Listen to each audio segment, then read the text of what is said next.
اجازت جی گفتگو شروع کی جا سکتی؟ دور حاضر کی ایک انتہائی اہم ضرورت پہ میں آج کی گفتگو کرنا چاہتا ہوں۔ ایک بہت اہم باب جسے ہمارے منبر سے جب بھی بیان کیا گیا مصائب کی صورت میں کیا گیا، یعنی کہ جب بھی حق زہرا کو یا بی بی کے حق فت کو بیان کیا گیا تو اسے مصائب کی صورت میں بیان کیا گیا۔ میں ٹھیک کہہ رہا ہوں؟ یعنی کہ ذاکر یا خطیب نے بی بی کا حق یا دربار پڑھنا شروع کیا تو مومنین کا ذہن تھا کہ یہ مضمون مصائب کا ہے۔ آپ کی دعاؤں سے، بادشاہ حسین کی عطا سے، میں نے پاک سیدہ سے اس مضمون کی خیرات مانگی اور پہلی بار اس مضمون کو فضائل کی صورت میں پڑھنا شروع کیا۔ میں موضوع سے قبل آپ احباب کے سامنے سے گزارش کروں گا، میں پاک بی بی کی وکالت کا حق میں ادا تو نہیں کر سکتا، میری اتنی اوقات ہی نہیں کہ اتنے بڑے گھر کی وکالت کی جا سکے، لیکن میں اس مقدمے پہ ایسے ہی بحث کروں گا جیسے کہ حلالی وکیل اپنے مقدمے میں بحث کرتا ہے۔ اور میں گزارش کروں گا اگر کوئی اہل سنت میرے بھائی گفتگو کو سن رہے ہوں، جتنی دیر میں ممبر پہ گفتگو کروں ایک لمحے کے لیے اپنے آپ کو سنی بنا کے نہیں، شیعہ بنا کے نہیں، ایک مسلمان بنا کے میں جس کا کلمہ پڑھتے ہوں اس کی بیٹی کا حق آپ کے سامنے پڑھنے لگا۔ جیسا کہ مجھ سے پہلے واجب الاحترام قابل صد احترام میرے برادر جناب شراج صاحب نے بیان فرمایا، قتل حسین کی وجہوں میں سے ایک وجہ امام حسین علیہ السلام کے کربلا میں جو خنجر کربلا میں چلا یہ سقیفے میں تیز ہو چکا تھا۔ نبی کے جانے کے بعد ایک بہت عظیم تبدیلی، ایک بہت بڑی تبدیلی آئی رسول کے جانے کے بعد۔ رسول کے جانے کے بعد امت میں اور اہل بیت میں ایک جھگڑا ہوا۔ اب اس موضوع کا داد کے ساتھ قطعاً کوئی تعلق نہیں، میں پہلے کہہ رہا ہوں، میں اقرار کر رہا ہوں، مجھے صرف آپ کی توجہ چاہیے کہ میرا پیغام آپ تک پہنچ رہا ہے۔ رسول کے جانے کے بعد امت میں اور اہل بیت میں ایک جھگڑا ہوا اور اس جھگڑے کی وجہ تھی ایک جائیداد، ایک جاگیر۔ اس جاگیر کو اہل بیت کو اس جگہ کی ضرورت نہیں تھی، لیکن نبی کی بیٹی نے اس انداز سے جنگ لڑی ہے کہ رسول کی بیٹی نے اسلام کے لبادے میں چھپے ہوئے منافقوں کو ظاہر کر دیا۔ اب ہمارے بچے اکثر اس چیز سے بے خبر ہیں کہ یہ ایک باغ تھا جو رسول کی بیٹی لینے کے لیے گئی۔ میں پہلے وضاحت کروں، اسے فدق بھی بولتے ہیں، فتق بھی بولتے ہیں، دو طریقے سے اس لفظ کو بولا جا سکتا ہے۔ اگر آپ عربی اعتبار سے بولیں گے تو اسے فدق بولیں گے، اردو اعتبار سے بولیں گے تو اسے فدق بولیں گے۔ یہ فدق ایک باغ نہیں، اس کے اندر 7 باغات تھے، یہ ایک جگیر تھی، اس کے اندر 7 باغات تھے جس کے نام تاریخوں میں موجود ہیں۔ 40 لاکھ دینار سالانہ آمدنی آتی تھی رسول کو اس جگیر سے۔ اب اگلا سوال یہ کہ یہ جگیر رسول کو ملی کہاں سے؟ میں نے پہلے کہا ہے کہ میں بالکل اس مقدمے کی آپ کے سامنے بیک گراؤنڈ پڑھنے لگا ہوں، پس منظر پڑھوں گا تو پھر میں اس مقدمے میں بحث کر سکوں گا، کیونکہ اب پرانے کیس کھلنے شروع ہو گئے ہیں، پرانے مقدمے عدالتوں کی ٹیبل پہ پڑے ہوئے ہیں، اور یہ مقدمہ بھی کھلے گا جب زہرا کا بیٹا آئے گا، اس مقدمے کا فیصلہ ہوگا۔ اب 40 لاکھ دینار سالانہ آمدن آتی تھی، یہ جگیر رسول کو، توجہ ہے، یہ جگیر رسول کو ملی کہاں سے؟ یہ خیبر کے یہودیوں کی ملکیت تھی۔ پھر توجہ، یہ جگیر فتق خیبر کے یہودیوں کی ملکیت تھی۔ جب رسول نے علی کے ذریعے سے خیبر کو فتح کیا، قلعہ کموش پہ اسلام کا پرچم سر بلند کیا، مجھے اس ممبر کی عزت قسم میں باوضو ہوں، 2 سال کی محنت ہے اس 1 گھنٹے کے مضمون پہ۔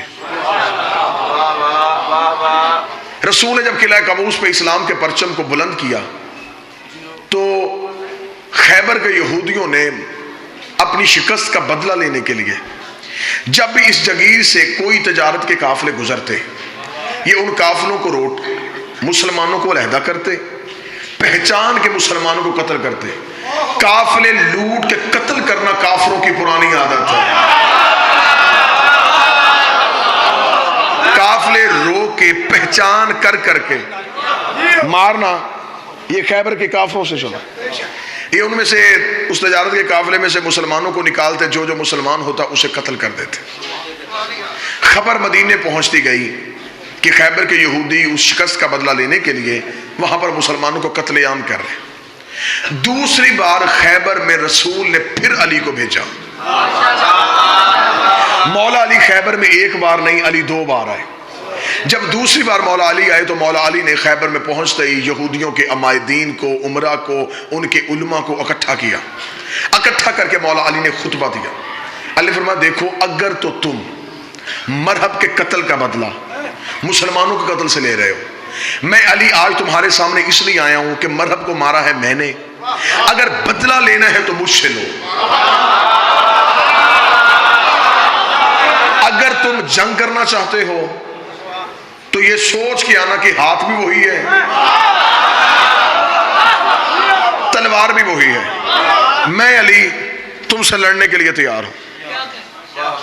لیکن دیکھو، آج میں مجاہد بن کے نہیں، مبلغ بن کے آیا ہوں۔ آج میں تمہیں تبلیغ اسلام کے لیے آیا ہوں کہ اب بھی مان جاؤ کہ مدینے والا رسول سچا ہے۔ اگر نہیں، اگر جنگ کرنا چاہتے ہو تو میں جنگ کرتا ہوں۔ انہوں نے مولا علی سے تھوڑا ہی وقت مانگا کہ ہمیں سوچنے کا وقت دیا جائے۔ انہوں نے اس مہلت میں سوچنے کے بعد علی سے کہا کہ اے علی، جو ہو چکا اس کی ہم معافی چاہتے ہیں، آئندہ اس علاقے میں مسلمانوں کا قتل نہیں ہوگا، لیکن جو ہم نے قتل کر چکا، جو ہم خون بہا چکے، ہم اس کی معافی کے ساتھ اس کا جزیہ دینا چاہتے ہیں۔ ہمارے جتنے، یہ تمہید میں آپ کے سامنے پڑھ رہا ہوں، میں ابھی مقدمہ آپ کے سامنے بی بی کا پڑھوں گا، ہمارے جتنے سکنی مکانات جن میں ہم رہتے ہیں، اس کے علاوہ ہماری فدق میں جتنی بھی جگیر ہے، یہ ہم مسلمانوں کے رسول کو دیتے ہیں، مسلمانوں کو نہیں، مسلمانوں کے رسول کو دیتے ہیں۔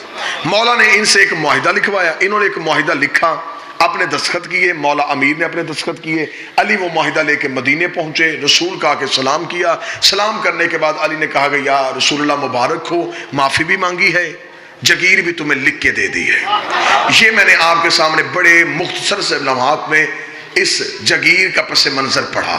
اب اس مقدمے میں بحث کرتے ہوئے میرا پہلا سوال ہر غیرت مند مسلمان سے یہ ہے، اگر اس جگیر میں امت کا حق تھا، اگر اس جگیر میں امت کا حصہ تھا، 7 ہجری میں خیبر فتح ہوا، 11 ہجری میں رسول زہرم دنیا چھوڑی، اگر اس جگیر میں مسلمانوں کو کوئی حق تھا، 4 سال نبی نے دیا کیوں نہیں؟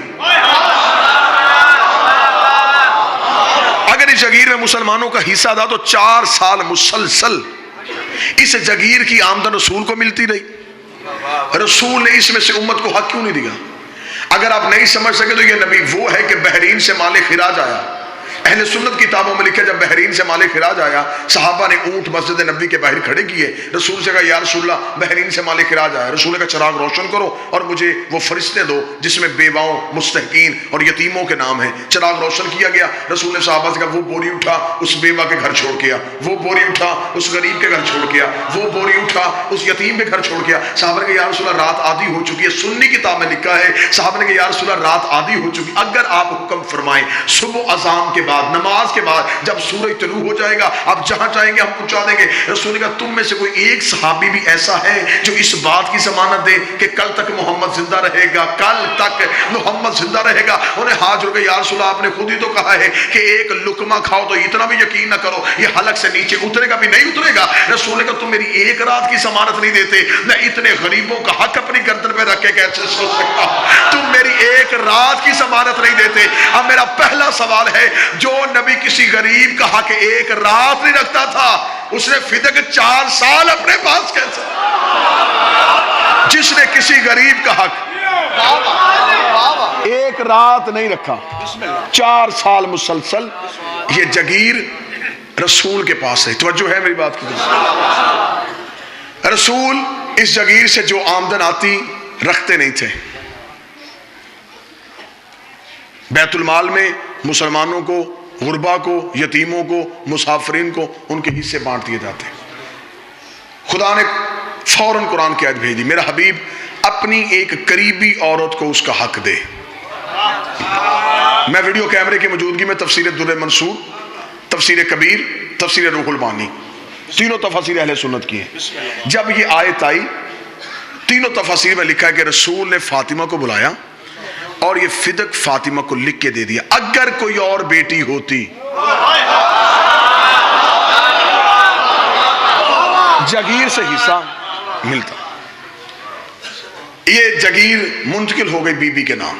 توجہ ہے؟ بی بی کے نام جب یہ جگیر منتقل ہو گئی، شریف باپ کی شریف بیٹی نے جیسے باپ تقسیم کرتے تھے ویسے ہی میری مخدومہ نے اس مال کو تقسیم کرنا شروع کیا. نبی کے جانے کے بعد جب حکومت پہ قبضہ ہوا، منبر علی کے پاس تھا، قبضہ حکومت پہ ہوا تھا. جب تخت پہ قبضہ ہوا، اب یہ بیٹھ تو گئے، بیٹھ کے اب بادشاہ یا حاکم بننا اتنا آسان کام نہیں تھا. حکومت چلانا ایک اہم ذمہ داری تھی.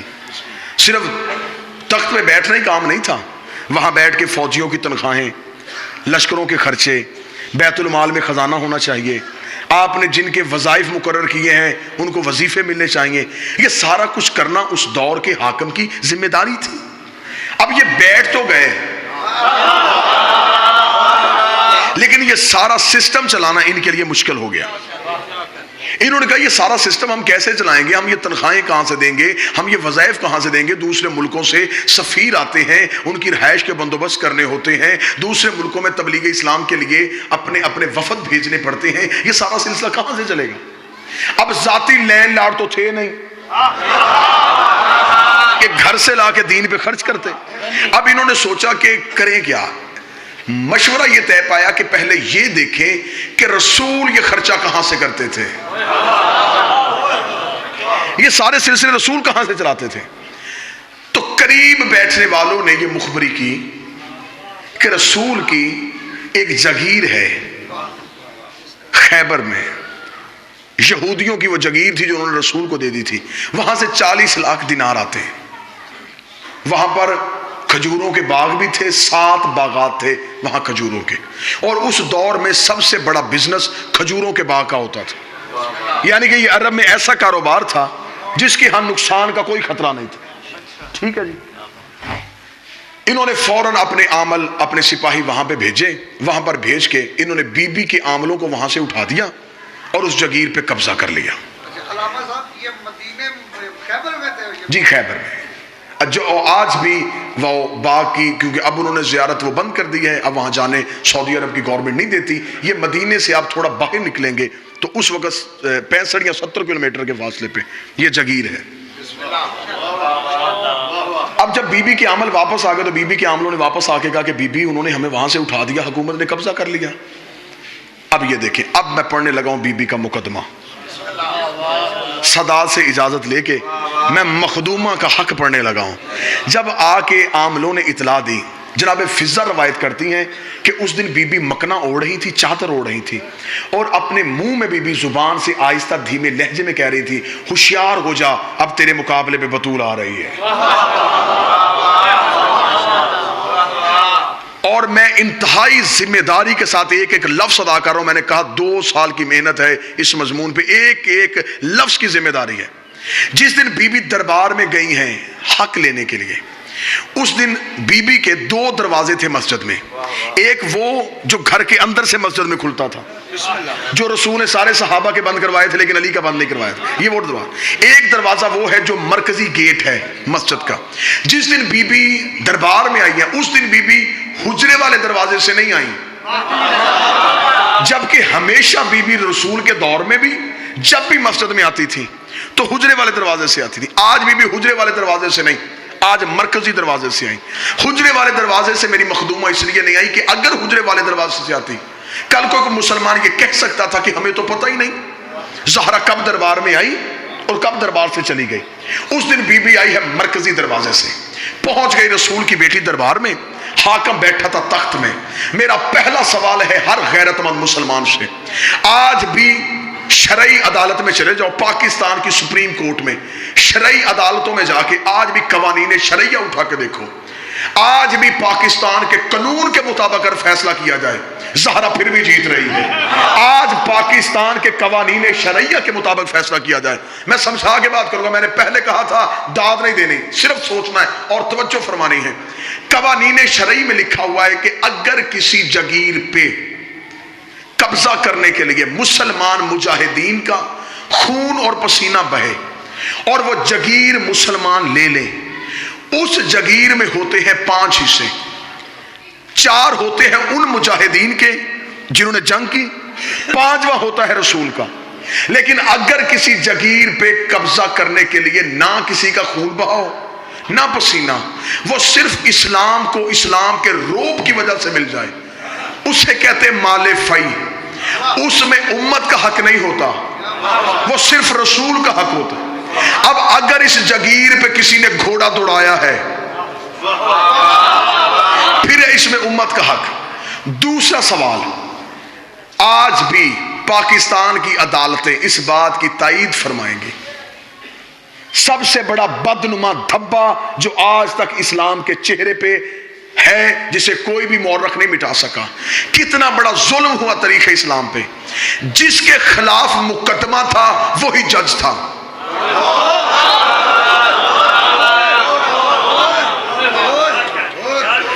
جو اس مقدمے میں فریق تھا وہی جج تھا.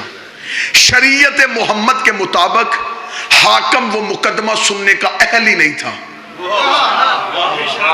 شریعت کے مطابق یہ مقدمہ جانا تھا قاضی کے پاس, اس مقدمے کو قاضی نے سننا تھا. شریعت میں حاکم کے ساتھ ایک قاضی مقرر ہوتا ہے.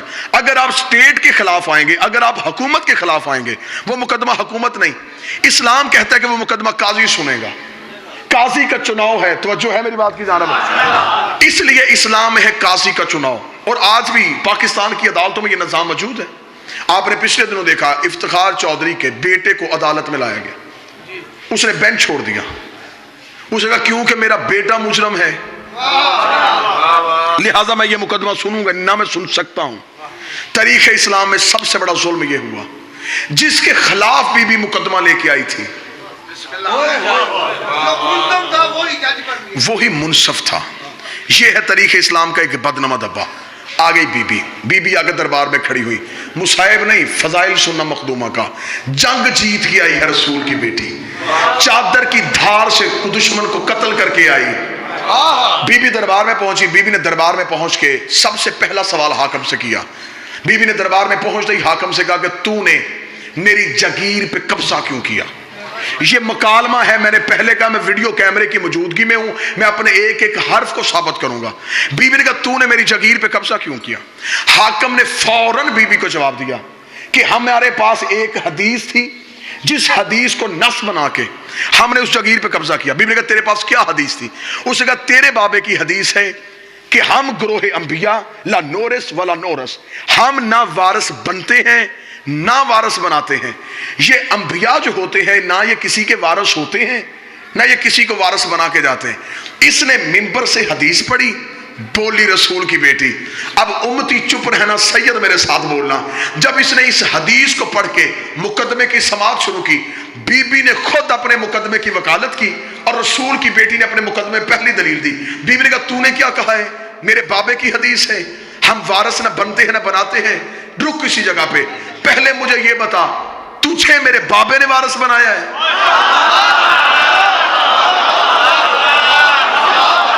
پہلے تو مجھے یہ بتا کہ تو جو وارث بنا ہے کیا تجھے میرے بابے نے بنایا ہے؟ اگر تجھے میرے بابے نے نامزد کیا ہے تو پھر تو خود ہی اپنی نس سے مکر گیا. تو نے ابھی کہا ہے کہ وہ کسی کو وارث نہیں بناتے.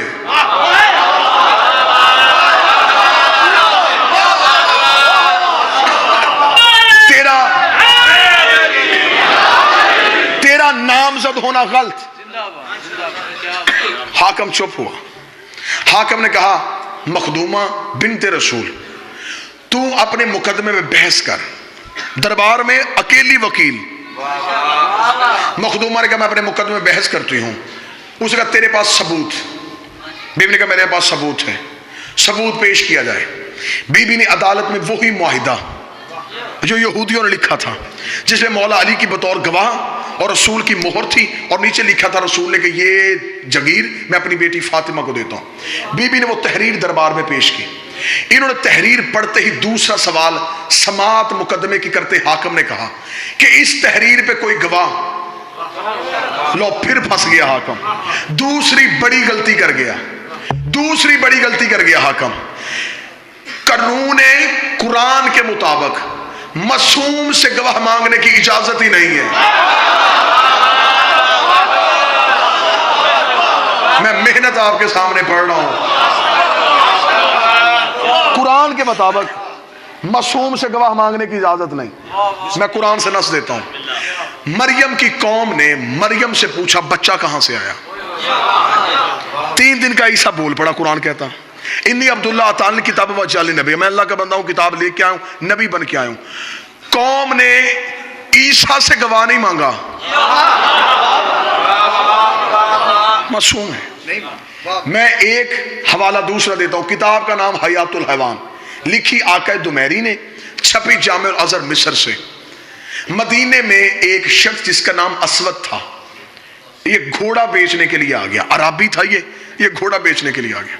عرب میں گھوڑا ہر انسان کی کمزوری بھی تھی، مجبوری بھی تھی، کیونکہ وہ جانور پالتے تھے، گھوڑے پہ سواری کرتے تھے.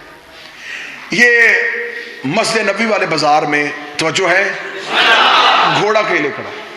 رسالت امام مسجد سے باہر نکلے. رسالت امام نے گھوڑے کو دیکھا، رکے. اسود یہ گھوڑا بیچے گا؟ بیچوں گا. دلیل آپ نے ذہن میں رکھنی ہے کہ معصوم سے گواہ مانگنے کی اجازت نہیں ہے. رسول نے کہا یہ گھوڑا بیچے گا؟ اس نے کہا جی بیچوں گا. رسول نے کہا کیا لے گا؟ اس نے دینار بتائے. رسول نے اس کے ساتھ سودا طے کیا. طے کرنے کے بعد رسول نے کہا کہ میرے پاس اس وقت دینار نہیں، دینار پڑے ہیں میرے حجرے میں. سودا تیرا میرا طے پا گیا. وہ جو دینار حجرے میں پڑے وہ تیری ملکیت، اور یہ جو تیرے ہاتھ میں گھوڑا ہے یہ میری ملکیت. رسول کو گھوڑے کی ضرورت نہیں ہے، لیکن ایک مسئلہ حل کرنے لگے ہیں. رسول حجرے میں دینار لینے کے لیے گئے. یا چند صحابہ وہاں سے گزرے. انہوں نے وہاں پہ کھڑے اسود کو دیکھا. بھائی گھوڑا بیچنا چاہتا ہے. اس نے کہا جی آیا تو بیچنے تک بک گیا. انہوں نے گزرتے گزرتے سرسری پوچھا کس نے خریدا؟ اس نے کہا تمہارے نبی نے. نبی کا نام آنا تھا. بندے واپس آ گئے کہ ضرور اس گھوڑے میں کوئی صفت ہے، اگر اس میں کوئی عیب ہوتا محمد کبھی نہ خریدتا. اس میں کوئی صفت ہے. انہوں نے آگے کہا یہ گھوڑا تو ہمیں نہیں بیچ سکتا. اس کا نا سودا طے پا گیا. وہ دینار لینے گئے. اب وہ عربی کیونکہ نبی کا کلمہ نہیں پڑھتا تھا، انہوں نے فوراً کہا اگر ہم اس قیمت سے زیادہ دیں کیا تو ہمیں دے گا؟ اب اس نے کون سا کلمہ پڑھا تھا، اسے کون سے تجارت کے قوانین کا پتہ تھا. اس کا مجھے تو پیسے سے غرض ہے. اسے پیسے لے گئے، گھوڑا ان کے حوالے کیا. یہ گھوڑا لے کے چلے گئے. وہ شخص دینار گن رہا تھا. یا رسول آ گئے. رسول نے کہا اسود میری امانت. اس کا کون سی امانت؟ اس نے کہا وہ گھوڑا جو میں نے خریدا. اس نے کہا کون سا گھوڑا؟ نبی جو ابھی تھوڑی دیر پہلے خریدا. اسے کوئی گواہ ہے؟ میں نے کہا تھا نا معصوم سے گواہ مانگنے کی اجازت نہیں. اس نے کہا گواہ ہے. رسول چپ کھڑے. رسول کہا اسود دیکھ میں نے تجھ سے وہ خریدا، میرا تیرے ساتھ دینار طے پائے. اس نے کہا نا گواہ ہے تو لا. ابھی رسول چپ تھے. یا مسجد سے ایک شخص باہر نکلا. رنگ اس کا کالا تھا، اندر سے بڑا پاک تھا.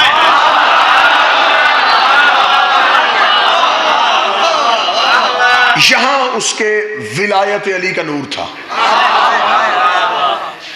آ کے بلال نبی کے قدموں پہ سردار آپ کیوں بازار میں رکے ہیں؟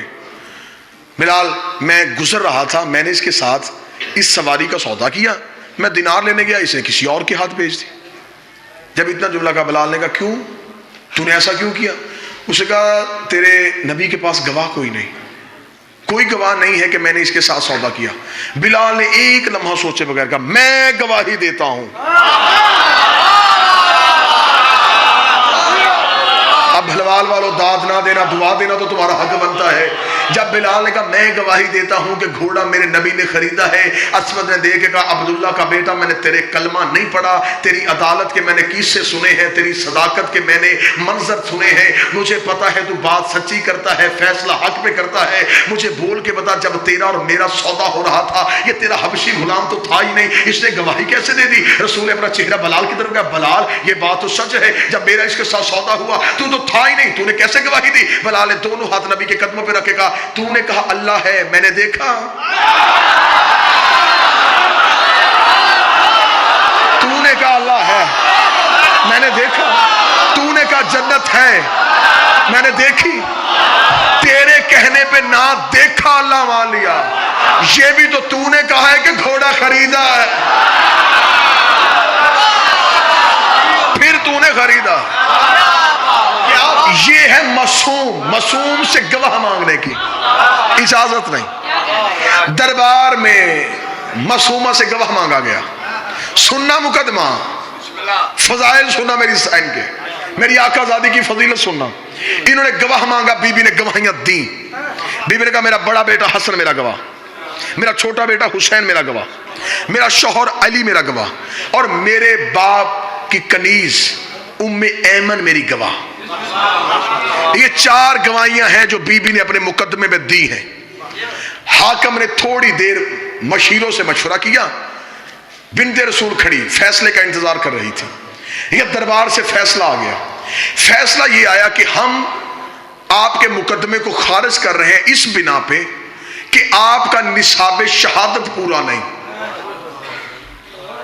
بیوی نے کہا میرا نصاب شہادت کیوں نہیں پورا؟ انہوں نے کہا اس لیے کہ آپ نے جو 4 گواہیاں دی ہیں ان میں پہلی گواہی آپ کے شوہر علی کی، علی بحیثیت شوہر اس جگیر میں حصے دار ہے، لہٰذا یہ مالک ہے، اس کی گواہی نہیں۔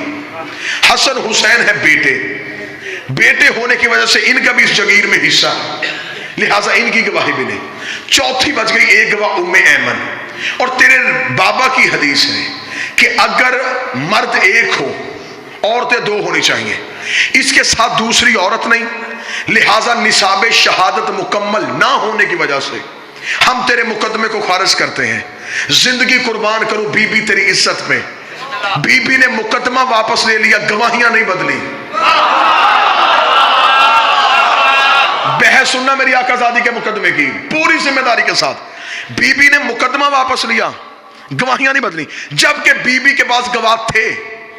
بی بی جناب سلمان کو کھڑا کر سکتی تھی، حضرت ابو ذر کو پیش کر سکتی تھی، جناب کمبر، عمار، مقداد، عورتوں میں بی بی فضہ، اسما، ام الفضل، یہ سب موجود تھے۔ آقا زادی نے گواہیاں نہیں بدلی، مقدمہ واپس لے لیا۔ مقدمہ کیوں واپس لیا؟ جنگ سننا رسول کی بیٹی کی برقعے کے اندر کیسے لڑی ہے۔ اب شریعت کا مسئلہ ہے، جو کسی مومن کو جھوٹا کہے، مثلا کوئی بندہ کسی سچے مومن کو جھوٹ کی تہمت لگا دے، شریعت کہتی ہے یہ بن گیا ہے فاسق، اس نے مومن کو جھوٹا کہا ہے۔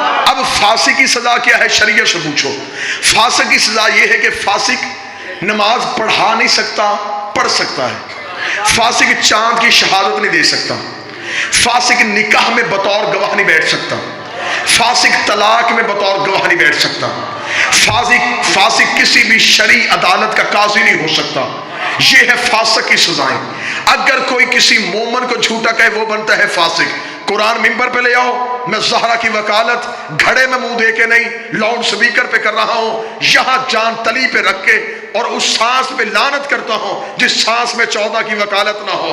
جو کسی مومن کو جھوٹا کہے وہ فاسق بنتا ہے، اور جو معاذ اللہ ثم معاذ اللہ قرآن کو جھوٹا کہے شریعت کے مطابق وہ فاسق نہیں، وہ بنتا ہے کافر۔ اور کافر کی سزا یہ ہے، کافر نہ پڑھ سکتا ہے نہ پڑھا سکتا ہے، فاسق کی سزا یہ ہے پڑھ سکتا ہے کافر کچھ بھی نہیں کر سکتا، کافر دائرہ اسلام سے خارج ہو جاتا ہے۔ نبی کی بیٹی نے مقدمہ واپس لیا، گواہیاں نہیں بدلی۔ رسول کی بیٹی نے کہا میں نے گواہیاں نہیں بدلی، تو یہ فیصلہ کر اور طریق کا حصہ بنا تاکہ میں چہرے سے نقاب اتاروں۔ تو نے علی کی گواہی کو جھٹلایا، علی ہے قرآن، رسول نے کہا قرآن و علی و علی مال قرآن۔ تو نے حسن کو جھٹلایا، حسن قرآن ہے۔ تو نے حسین کو جھٹلایا، حسین قرآن ہے۔ بی بی نے کہا میں تجھے دربار میں فاسق نہیں کرنے آئی، کافر کرنے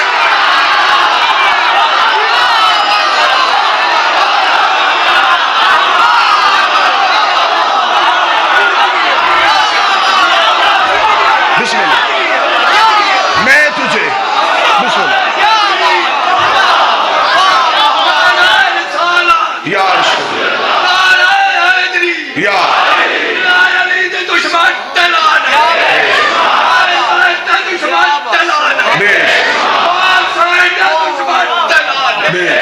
بسم اللہ میں تجھے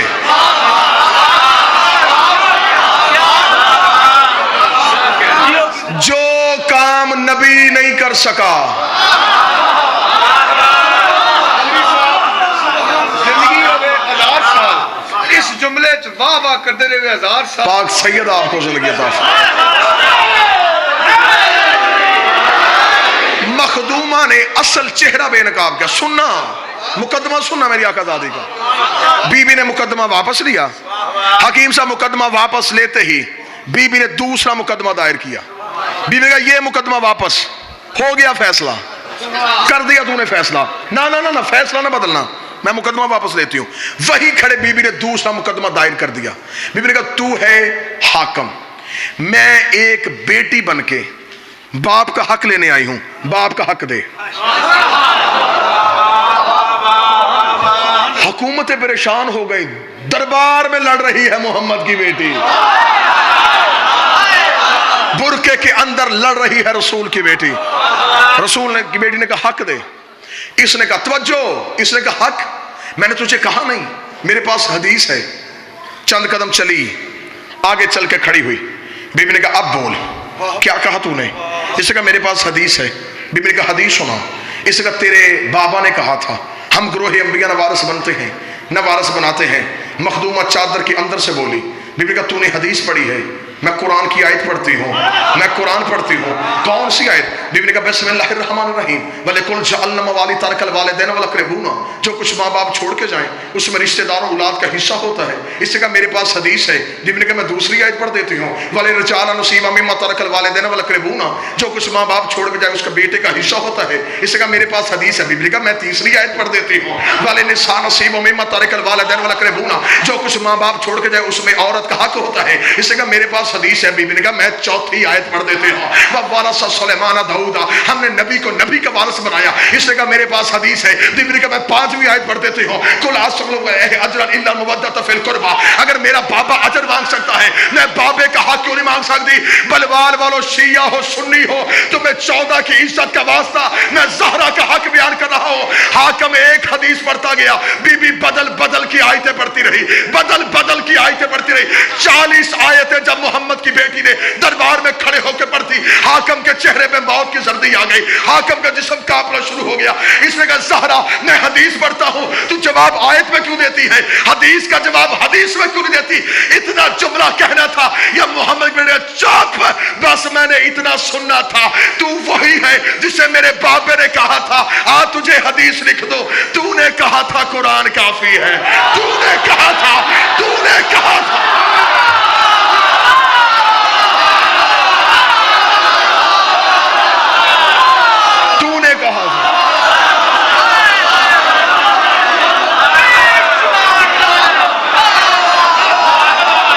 کہا تھا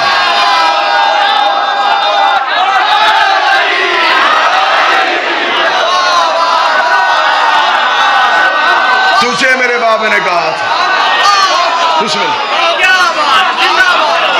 تجھے میرے بابے نے کہا تھا میں تجھے حدیث لکھ، تو نے کہا تھا قرآن کافی۔ آج میں قرآن پڑھتی ہوں برداشت کیوں نہیں کرتا؟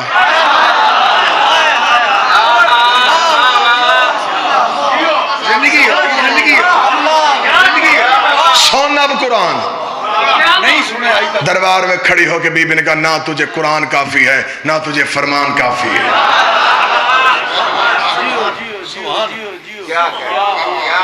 ہار کے نہیں جیت کی آئی ہے, منوا کی آئی ہے. جو کام جنگ میں نہیں ہو سکتا تھا منافق کے چہرے سے پردے ہٹا کے آئی ہے. زندگی اسے دینی ہے جس سے لی تھی. ہر چیز پہ سمجھوتا کر لینا یہ میرے بدے ہاتھ ہیں, کل کا ایک دن رہ گیا ہے, پھر زندگی آنے دے یا نہ آنے دے, یہ میرے بدے ہاتھ ہیں. زہرا کے دشمن پہ کبھی سمجھوتا نہ کرنا. مولا فرماتے ہیں جو ہماری دادی کے دشمن پہ سوچ کے لعنت کرتا ہے ہم 14 اس پہ لعنت کرتے ہیں.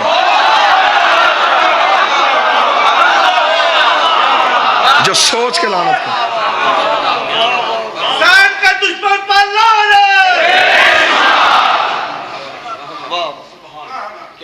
آج بھی جو بندہ نیا شیعہ ہو سر پہ قرآن رکھ کے پوچھو وہ خیبر پڑھ کے شیعہ نہیں ہوا, وہ خندق پڑھ کے شیعہ نہیں ہوتا, اسے شیعہ کرتا ہے رسول کی بیٹی کا. 13 معصوموں کی محنت ایک طرف, اکیلی زہرا کا دربار جانا ایک طرف. جو بھی بندہ شیعہ ہونا چاہے اسے منواتا ہے صرف حق زہرا. میں نے اکثر نئے شیعہ ہوئے بندوں سے پوچھا کیوں شیعہ ہوئے, وہ کہتے ہیں شیعہ کر گیا ہمیں رسول کی بیٹی کا حق. آج بھی سچ اور جھوٹ کی پہچان ہی حق زہرا سے ہوتی ہے. قبلہ مبلغ اعظم مولا اسماعیل کہا کرتے تھے شیعو اپنے بچوں کو 2 چیزیں رٹا دو, ایک غدیر اور ایک فدق. یہ رٹا دو اپنے بچوں کو, گھر گھر میں مناظر پیدا ہو جائے گا اگر یہ چیزیں اپنے بچوں کو یاد کروا دو گے. مبلغ اعظم قبلہ مولانا اسماعیل صاحب نے کہ پنڈی بھٹیا کے قریب مناظرہ تھا. بسم اللہ جی. نعرہ تکبیر, نعرہ رسالت, نعرہ حیدری, حسینیت زندہ حسینیت زندہ یزیدیت مردہ یزیدیت مردہ. پاک مصطفیٰ صلوات. اللہم صلی علی محمد. قبلہ مبلغ اعظم پنڈی بھٹیا کے قریب مناظرہ کرنے ہے. مناظرے کا جج ایک اہل سنت زمیندار تھا, نام اس کا چودھری عاشق تھا. قبلہ مبلغ اعظم بی بی کی حق میں بحث کرتے رہے, مناظرہ ہوتا رہا. دوپہر کا وقت ہوا, طے یہ پایا کہ پہلے نماز ادا کی جائے, نماز کے بعد پھر مناظرہ ہوگا. اس چک کا مولوی جو قبلہ مبلغ اعظم سے مناظرہ کر رہا تھا, نام بھی قبلہ مبلغ اعظم کی کتاب اس کا لکھا ہے, مولانا نور محمد اس کا نام تھا. یہ نماز پڑھانے کے لیے مسجد میں گیا, اہل سنت جتنے تھے اس کے پیچھے نماز پڑھنے کے لیے کھڑے ہو گئے. وہ جو چودھری عاشق, وہ کتاب اس نے کوئی بھی نہیں پڑھی تھی, لیکن عقل کتابوں کی میراث نہیں ہوتی, دانش مندی جو ہے یہ ڈگریوں سے نہیں ملتی.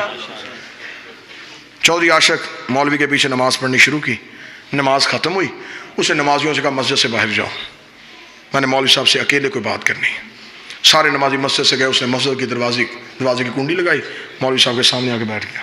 اس نے کہا مولوی دیکھ, تیرے اور میرے سوا اللہ کے گھر میں کوئی نہیں بیٹھا, باوضو ہیں, نماز پڑھی ہم نے. اتنے دنوں سے ہمارے گاؤں میں بحث چل رہی تھی, شیعہ کہتے تھے رسول کی بیٹی دربار میں گئی اور واپس آئی ہے خالی. تم کہتے تھے نہیں یہ شیعہ غلط کہتے. انہوں نے بلا لیا اپنا مولوی, وہ بیٹھا ہے باہر کتابیں لے کے. صبح سے بحث ہو رہی ہے. میں جٹ زمیندار بندہ ہوں, مجھے کتابوں کا نہیں پتا, مجھے نہیں پتا کس نے تاریخ میں کیا لکھا ہے. مجھے صرف اتنا بتا بیٹی رسول کی دربار گئی تھی, بس مجھے اتنا بتا دے. اب دیکھنا کیسے بلایا ہے مخدومہ نے. اس کا مجھے صرف اتنا بتا بیٹی رسول کی دربار گئی تھی. مولوی کا چاچا عاشق بی بی کا حق بنتا نہیں تھا. اس نے کہا حق چھوڑ, بنتا تھا یا نہیں بنتا تھا, اتنا بتا گئی تھی.